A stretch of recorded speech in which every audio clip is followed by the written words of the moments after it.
only thing that matters are results. And if you aren't getting the result that you want, then you're not making the right decision. Surrounding yourself with people who act in a way that's going to lead you to the goals that you want to get to that's it. I so believe that you're the average of the 5 people you spend the most time with. How could you not be? It's like you're going to be surrounded by those ideas. You're going to feel good about yourself because they're going to praise you for things. And if they're praising you for working your ass off, for admitting a mistake, that turns you into one kind of person. If they're praising you for smoking a J, or for playing an extra hour of video games, or for hammering that Mountain Dew, or jumping in on some cake with them, it's like, well, then you're going to go down that path because it's rad. And we are social creatures, man. And you want to please and inspire the people that you're around. And so change your circle, it will change everything about your life. There are some people who think that their talent and intelligence are fixed traits. That's a fixed mindset. Then there are other people who believe that their talent and intelligence are malleable traits that can be developed. And they are developed through challenge. And those are people with the growth mindset. So people that believe they can grow into basically whatever they want to become. Do humans have limits? Yeah, almost certainly. But there is such a gap between where you are and the upper bounds of human limitation that to even worry about limitation just doesn't make sense. We put people on the moon. So like once you accept that we could figure that out, it's like you're not aiming at anything crazier than that. So it's going to fall within the limits of what humans can do. So going after that and developing that mindset and being aware of what Carol Dweck calls the false growth mindset, which you alluded to earlier, where people think they're thinking in the right way. They think they're implementing something, but they're really not. What matters is at some point you have to identify what you want to do, and you've got to become the best in the world at that, period. Not really good, you've got to be the best in the world. So your thing in life at something, whether you get good grades or not, you've got to become the best in the world at it. And if you're not prepared to go in with that mentality, you're never going to get anywhere. Not anywhere grand. And not everybody wants to be. I'm speaking to all of you out there that want to do something unbelievable. People don't remember that skills have utility. They let you do something. You don't learn to build a house to impress your parents. You learn to build a house so people can live in the house you build. And once people understand that, like, holy shit, you're building this house so somebody can live in it, build a home in it, have a family, be sheltered from storms, like, fuck, it's a real thing, man. And so all of that effort and energy you went into, I have the chills right now, is so you can create that moment for yourself, for other people. It is something so much more than going to architecture school, which maybe you went to because your parents wanted that and they were architects. And so you do that thing for that, and you forget that the whole reason you became an architect was to build houses. And so once people realize, oh, I'm putting all of this time and energy to build these things because they let me do something. What do I want to do? What do I want to give? What do I want to create?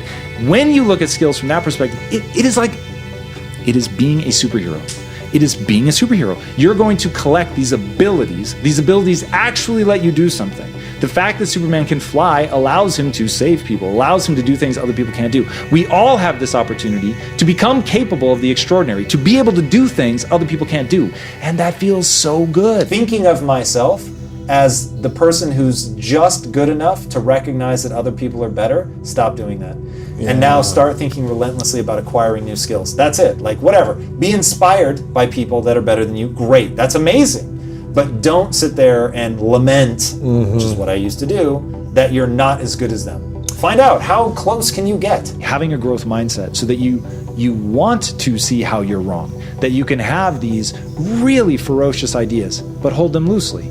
Because the moment that your identity is wrapped up in your ideas, you are in real trouble, man. Your identity should be wrapped up in your outcome. What outcome do you want? And are you actually getting that outcome? And then as long as you're not a sociopath with an ugly outcome, like people that get into identity, politics, and things like that, I'm going to give them the benefit of the doubt and say, no, for real, the world they imagine is a beautiful world for the people that they love and care about. Okay, fair enough.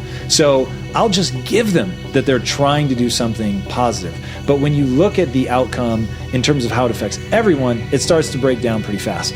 Like, that's where it really starts to worry me. So that to me says that your identity is based on something that isn't necessarily anti-fragile. It's probably based on something pretty fragile. So to use Nassim Taleb's term, something that is fragile, that's easy to understand. Something that is anti-fragile isn't something that's strong or resilient. Those are still defined by their breaking point. It's just that their breaking point is far away. But ultimately, even something that's strong, it's strong because you think, wow, it can take a lot before it breaks. Something that's anti-fragile, on the other hand, actually grows stronger the more that it's attacked. So, and that doesn't mean you entrench in a position that clearly everybody is saying, like, this is crazy. The only anti-fragile position that I can think of is to be that of the learner.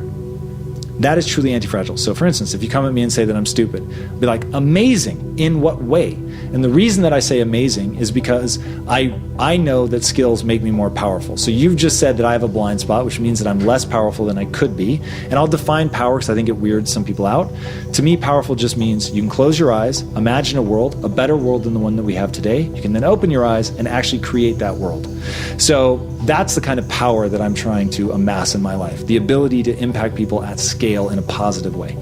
So if you're telling me that I'm less powerful than I could be, amazing. I want to know in what way, because once I'm aware of it, then I can address it, because I know about myself that I'm willing to accept that I'm inadequate, because I know that it's a temporary state. I'm not good at it yet. If I decide that it really does match with my goals and what I want to do, I can get good at it. So it's not ego damaging for you to tell me that I'm not doing something in a way that I could be better. Cool, tell me how. When people don't want to hear that, it's like, they're in a very brittle place. They're being backed into a corner and people lash out and they're backed into a corner. So at an individual level, I would say to everybody, if you feel that, your blood boiling when somebody challenges you, if you feel like a caged animal or like you're being backed into a corner, I promise you 100%, it is not the truth of the world. It is that you have a fragile something, a fragile ego, a fragile belief system. Something in there can break. And because it can break, you're trying to protect it. And the more you try to protect it, the more hardened and potentially violent, vicious, cruel, whatever, that you may become. So when it isn't that, and you're not afraid of that thing breaking because you want to take information in, you want to assess it, doesn't mean you're going to agree. You may take that criticism and go, I actually don't think that's accurate, but I'm really grateful that you gave me that piece of information. And look, intention matters. You can tell when someone's just trying to be a dick. So it's like, you've got to be cognizant enough of that. But when you get to that point where you're leading with, everything is my fault, including the way this person's coming at me. I've done something to make them want to come at me too hard or whatever. So at the individual level, I think that the fragility versus anti-fragility is where everyone should start. I love inspiration and motivation, but it is the neurological equivalent of candy. It's rad, it has its place, but everyone, because those just happen to be fleeting neurological states, you just have to find something that's way more grounded. You need a mission, you need a grand why, you need to know what it is. And this is not a discovery, it's a thing you decide. I decided. Now, because I tell it as a story, people think, oh, it was unavoidable. He meets this kid, Rashawn, and that, coupled with all the people that he worked with at Quest, it's sort of inevitable that he decides that he's going to build impact theory and try to change culture to give everyone an empowering mindset. Yeah, well, literally a year before I decided to found impact theory, my mission in life was to end metabolic disease. So it's like, you decide and then you point yourself at something. Nothing is ever going to feel right. Like, this is what I was put on earth to do. It won't feel that way until about a year or 2 years after you've been saying that's what you're going to do, that's what you're committed to, and actually acting in accordance with it. And then you'll be like, yeah, this actually is my mission. We all get to decide what our values are, what our belief system is, what our rules in life are, the code of ethics that we live by. Those are all decisions that people mistake for empirical truth. But if you want to know how just unempirically true it is, look across all societies, they don't share it. So we just decide that stuff. It's usually handed to us by our parents, which is what makes us confuse it with just being true. But the reality is that we're all constructing this belief system, value system, honor code, all of it, and it's going to determine what we do and how we do it. Now, if you choose to breathe life into, from a value and belief standpoint, putting in that work to get those skills, then suddenly that energy of like, whoa, this is gonna let me do something that lets me serve, all of a sudden, like, wow, that's uplifting in and of itself. So you feel good as you're doing it. Now, as you're feeling better about it, you're gonna wanna do it more. And so that became that self-reinforcing loop of, I wanna do this more, but to do it more, I have to become aware of my blind spots. And that's where self-awareness comes in. But just like any other skill, like you have to cultivate it, you have to get better at it, you have to seek disconfirming evidence, you have to come to realize where you have been blind. Now, often those moments where we realize we've been blind, they're emotionally devastating. You can use your positivity super powerfully, no question. You need to be able to, really work that up inside yourself. But you can use disappointment, failure, anger, like those things are also powerful. And there's a reason, the Star Wars talks about the dark side and how enticing it is. And it's when people can balance and use both. And Tim Grover, who was Michael Jordan's trainer, says, the greatest athletes in the world, the greats, the icons of the sport, all of them are driven by a darkness. Yeah. Like there is a chip on their shoulder. There is an axe to grind. There's something they're trying to prove. And it's like, you have to, otherwise you're gonna hit a plateau and stop. The nature of being a human is the brain developed a mechanism over millions of years of evolution to pitch up this negative stuff, and you don't have to believe it. It is merely meant to keep you safe. So you may hear it as one of the voices, but when it's the only voice, you're inherently in trouble. And so people think they've done something wrong, that they are a bad person because they have this negative voice that's beating the shit out of them. But the reality is that voice is a mechanism. It's like being mad that you have a second arm. It's like, learn how to use it. I always ask myself one question. So I have a goal. I know what my goal is. That's very, very important in my entire rubric. Everything that I say assumes that the person knows what their goal is. Big goal or the goal just in that moment. So let's say your goal is I want to feel good about myself. So getting back to center. Okay, I want to feel good about myself, but I just did something to embarrass myself, and it has real world consequences, right? It really was embarrassing, and it really will stick with me, maybe for a year, maybe 10 years, maybe this is a thing that now is associated with me forever, right? It's out in the internet, whatever. So how am I going to recenter? I use one question. Will it serve me to feel badly about myself because of this? And if it does serve me, and by the way, sometimes it does, like you need that sting of like, I messed that thing up. I don't want to mess up like that again.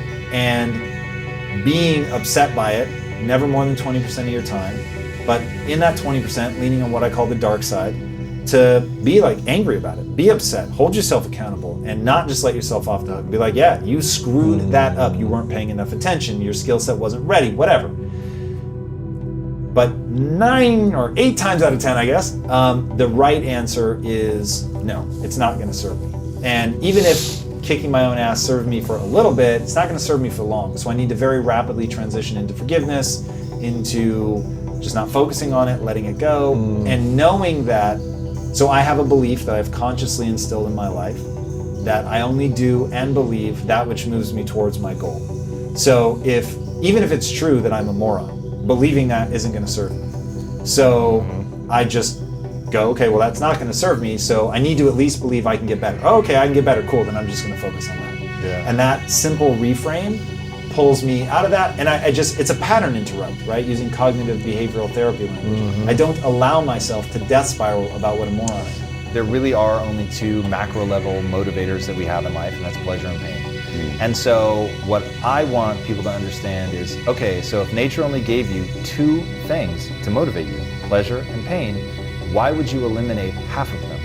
And so most people think that life is about avoiding the pain. I'm here to tell you right now, in a very controlled fashion, it is about really experiencing the pain, learning from it. So Ray Dalio, the most successful hedge fund manager of all time, has a perfect math equation. Pain plus reflection equals progress. If you don't feel the pain, you never reflect on it. So my thing is I spend 80% of my time focused on the beautiful things in my life, the things I'm grateful for, the beautiful things that I want to bring into existence, all of it.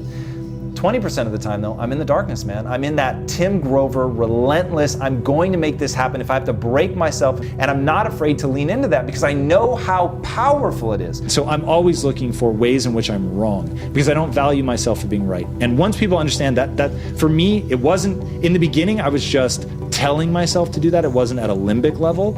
Now I've been telling myself to value myself only for my willingness to admit when I'm wrong and to learn that at a limbic level it's true. So when somebody tells me I'm wrong, I have this rush of like, oh my God, this is amazing, because if they're right and I really am wrong and they're making me aware of this, I'm going to get more powerful. So, and that goes back to my real belief in skills having utility. So it's like the ego doesn't have utility. Yeah, maybe some, but it's not, when misplaced and built around the wrong things, can be super dangerous. But because my ego is actually built around my willingness to stare at my inadequacies, when somebody tells me that, oh, you're doing this bad, wrong, or whatever, I don't spend time. It does still sting. I think that's just natural. So it'll be like, oh, that sucks, but oh, a reminder that this is going to give me something powerful. And so I use it sort of as mental jujitsu, and then I open myself up and I learn. Like, I don't think people should try to silence the negative voice in their head, but I also don't think they should succumb to it. I think you should listen to the negativity because it will call out shit that's real, right? You're not working hard enough. You're not good at this. Yeah, you're absolutely right.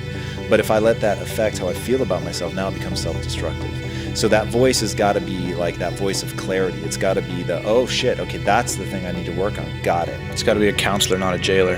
Baseline thing people have to have is emotional resilience.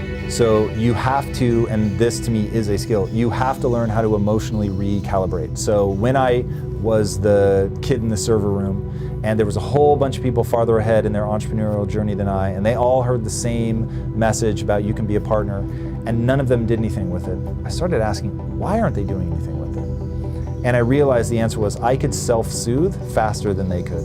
And so, yeah, it hurt when I was told I was an idiot. That really sucked, especially hearing it from someone you really respect. But I decided to not spin out of control, not waste 3 days being hurt by it, but instead to recenter and just ask, are they right? Because if they're right, there's something to learn here. And if they're not right, just move on. And if they are right, learn the lesson. And so I just slowly started collecting it and the lessons. And the image I started thinking was, whenever somebody throws an insult at you, you have two options. You can let it hit you in the head, or you can raise your defenses and deflect it. And your defenses are the psychological immune system. They're real. I'm not making that up. So all of us have this thing that comes to our aid when somebody says something that hurts you. Then you're like, oh, well, they're mean anyway. They're a jerk. They're a bully, whatever. I don't have to take them seriously. And so that makes you feel better. And you believe maybe that they're being cosmically punished in some way. Being a bully is its own punishment and all that. So, and like that allows you to relax. And they've done studies that show people with the highest level of self-delusion are the happiest. So there really is something to it. But the people with the highest level of self-delusion are usually not the ones that go the farthest because they don't stop to recognize where they really are, to own the pain of that. So I thought, okay, instead of raising my defenses, I'm going to lower my defenses. I'm going to let that rock hit me in the head, because at my feet now is actually a nugget of gold. And I'm going to pick up that nugget of gold and form it a lesson that the person is throwing at me. And here's the thing to realize. When people really come at you, they're really trying to hurt you, they have sinister intent, they're going to come at you with something that's true. Nobody comes at you with the stuff that's not real. They're going to hit you with like the thing you're the most secure about in the world. So even the people with the gravest of intent are the ones that are giving you the most powerful gift, because you may be blind to it, or maybe you didn't want to acknowledge it. But if you can let it hit you as much as it hurts, then bend down, pick it up, and learn from it, now you can do something.